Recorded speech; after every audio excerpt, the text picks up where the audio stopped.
Ukrainian defense forces have successfully struck the Strela radio engineering plant in the Bryansk region. The enterprise, closely linked to the Russian defense complex, was destroyed in a fire following the strike. As reported by the OSINT group Kyiv, the strike on the Strela plant resulted in its complete incapacitation. Satellite images show that the main production buildings and storage facilities have been destroyed. The plant was engaged in the implementation of contracts for the Russian Ministry of Defense and produced electronic equipment for military needs. The enterprise was located just 10 kilometers from the state border with Ukraine at coordinates 52.319126, 34.071653. It specialized in the production of radar and radio equipment, transformers, chokes, coils, interference filters and other components. The plant worked closely with the state corporation Rostec and carried out orders for Research Institute Ferrit-Domen, Communication and Radar Systems, JSC PO, Elektropribor, Special Purpose Communication Systems, Izhevsk Electromechanical Plant, Kupol, production of the Tor air defense missile system and Shahed kamikaze drones. In total, the plant fulfilled 124 state contracts worth 172.6 million rubles. The loss of the enterprise will have a significant impact on the Russian defense industry, given its participation in the development of communications and radio electronics systems. This is not the first attack on the plant. Earlier, on November the 30th, 2024, Ukrainian drones damaged its production facilities and finished goods warehouse. However, the current strike was much more destructive. The enterprise effectively ceased to exist. The attack on the Strela was part of a series of strikes against the Russian defense industry. Earlier in the Tula region, attack drones damaged two enterprises, Splav and the Instrument Design Bureau, which manufacture multiple launch rocket systems and Pantsir S-1 air defense systems. Both of these enterprises are also part of the Rostec Corporation and play an important role in the production of high-precision weapons, air defense systems and automatic artillery systems for the Russian ground forces and navy.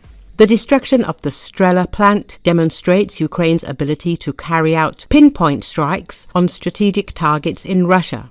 The loss of the enterprise, which supplied radar systems and components for air defense systems and kamikaze drones, could reduce the combat capability of Russian troops and weaken the production of modern air defense systems. Experts note that the strike on Strela has not only military but also symbolic significance. It shows the vulnerability of Russian defense infrastructure even deep in the rear. The Kremlin clearly underestimated the capabilities of the Ukrainian defense forces to carry out such pinpoint and effective strikes.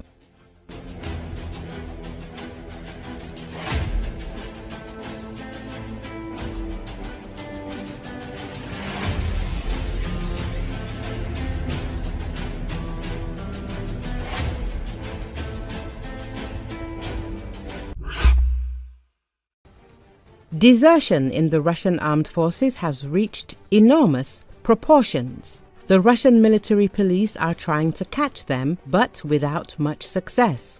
The traitor of Ukraine, Z-patriot Tatyana Montian, spoke frankly about this. According to the propagandist, the Russian occupation army has a very large number of so-called Soch. This is an abbreviation that stands for unauthorized abandonment of a unit. That is desertion. And what to do with the huge number of Soch who are running from the Puziki, officers of the Russian armed forces who send soldiers to be slaughtered in meat assaults? Not everyone wants to go and die, like Ernest and Goodwin. People see what it smells like and just go to Soch. And if you rustle all these Puziki about how many of their people are really fighting and how many are sitting at home, and the Puziki are getting paid for them, then such things will come to light. But as you can see, no one needs this. Everyone is happy with everything. We have military police at all the intersections. Doesn't this give you any idea? At all the intersections. You can't drive anywhere. Military police are everywhere and catch suchniks, Montian said. Tatiana Montian called on Russians not to wait for the collapse of the Ukrainian army's defense. The state of the Russian armed forces is so bad that serious successes on the front will not happen in the foreseeable future. The Z Patriot went into an emotional tirade about how bad things are for the Russian armed forces. She recalled that the Russian army is lagging behind Ukraine in the use of drones. In addition, she spoke about the acute shortage of soldiers, heavy losses at the front, and the murders of Russian soldiers by their own commanders. And the propagandist Vladimir Solovyov, who is pushing for boomerang drones, which also don't fly. And everywhere, the guys who are already fighting admit that we are wildly behind in drones. We have no one to fight with. Really, no one. That's why the front is at a standstill. They constantly publish videos where the Ukrainian armed forces destroy columns of the Russian armed forces. Some comrades still walk in columns and no one gets beat up for it. Everyone is doing well. The Pusikism is flourishing. 1 million appeals from people like Ernest and Goodwin, who have either been zeroed out or are about to be zeroed out. And no one has been punished for this. Everyone is doing well. What kind of collapse of the front can there be? What are we even talking about? No one gives a damn about this war. People are driving loaves of bread, to which they have already welded barbecues in advance, and the traffic police collect bribes of 10,000 from them. How is this even possible? Montian said. Ukrainian military expert Ivan Kirichevsky says that despite numerous attempts, Russian forces are unable to break through Ukraine's defenses in the Zaporizhzhia direction. He made these comments on Espresso TV.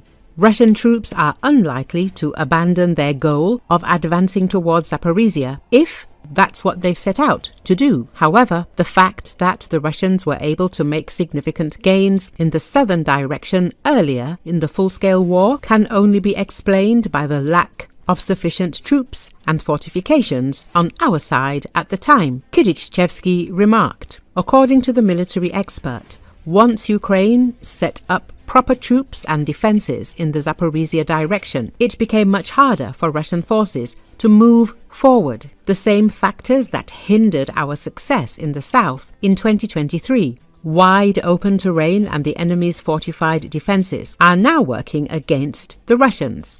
When we have fortified positions, they're forced to advance across open ground. Unfortunately, we'll continue to face the reality that the Russians are terrorizing the Zaporizhzhia region with their attacks, showing their intent to push forward. But after several attempts, they're forced to take another operational pause. Successful advances in the steppe are only possible when there are no enemy forces present. Our troops are there, so the Russians are doing what they're expected to do, dying. Kirichevsky emphasized. Vladislav Voloshin, spokesman for the Southern Defense Forces, says that in an attempt to reach the border of Dnipropetrovsk region, the enemy is suffering heavy losses. Due to a shortage of infantry, Russian forces are sending tank crews, artillerymen and sappers into assault operations. According to our intelligence data, after several days of intensive attacks on the Zaporizhzhia front, Russian storm infantry have run out. Tank crews, artillerymen and personnel from combat support units are now being reassigned into disposable assault units. The greatest shortage of personnel from assault operations is being felt by the 35th, 49th and 18th Combined Arms Army of the Southern Military District of the Russian Federation. The invaders have orders to achieve some significant gains by May 9th, such as reaching the administrative border of Dnipropetrovsk region or seizing a foothold near Zaporizhzhia, but they have no one left to accomplish this. So they are throwing everyone, even those from non-assault units, into the meat grinder. This is causing resentment, especially among artillerymen who require specialized training, yet are being sent to storm Ukrainian trenches, said Voloshin.